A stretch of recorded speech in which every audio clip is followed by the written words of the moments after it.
সুতরাং আমাদের কাছে এটা ম্যান্ডেটরি নয়, ইটস অপশান। তার সত্ত্বেও আমরা দিয়ে যাই, কারণ আমাদের কর্মচারীরা দিনরাত পরিশ্রম করে, তাই তাদের ভালো ভেবেই আরও 4% দিয়ে বাড়ানো হলো। এটা 1 জানুয়ারি থেকে কার্যকরী হবে। New year happy new year gift.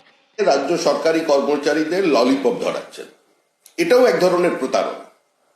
রাজ্য সরকারি কর্মচারীদের উচ্ছিষ্ট ভোগী মনে করছে আজকে তৃণমূল সরকার। দুর্ভাগ্যের বিষয় এটাই যে রাজ্য সরকারি কর্মচারী এবং পেনশনভোগীদের সঙ্গে পরিকল্পিতভাবে ধারাবাহিক প্রতারণা চালিয়ে যাচ্ছে রাজ্য সরকার।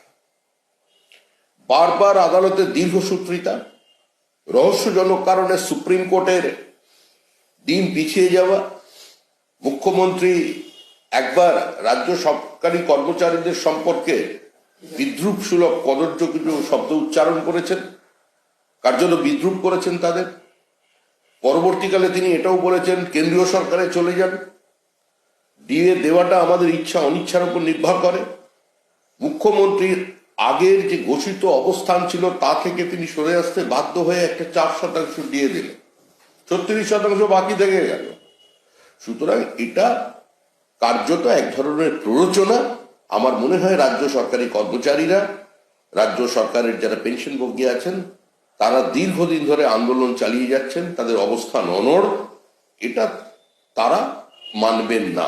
আমরা মনে করি এই সরকার কোন রাজ্য সরকারি কর্মচারীদের দুয়ারে নিজেদের সরকারটাকে পৌঁছতে পারবেন না। যারা দুয়ারে সরকার নিয়ে যান তারাই রাজ্য সরকারি কর্মচারী পেনশনভোগীদের রান্নাঘরে সরকার পৌঁছতে পারছেন না। নতুন সরকার এলে কেন্দ্রীয় হারে পশ্চিমবঙ্গ রাজ্য সরকারি কর্মচারীদের দিয়ে দেওয়া হবে। আমাদের ভিডিও ভালো লাগলে লাইক এবং শেয়ার করুন। কমেন্ট সেকশনে গিয়ে জানান আপনাদের মতামত।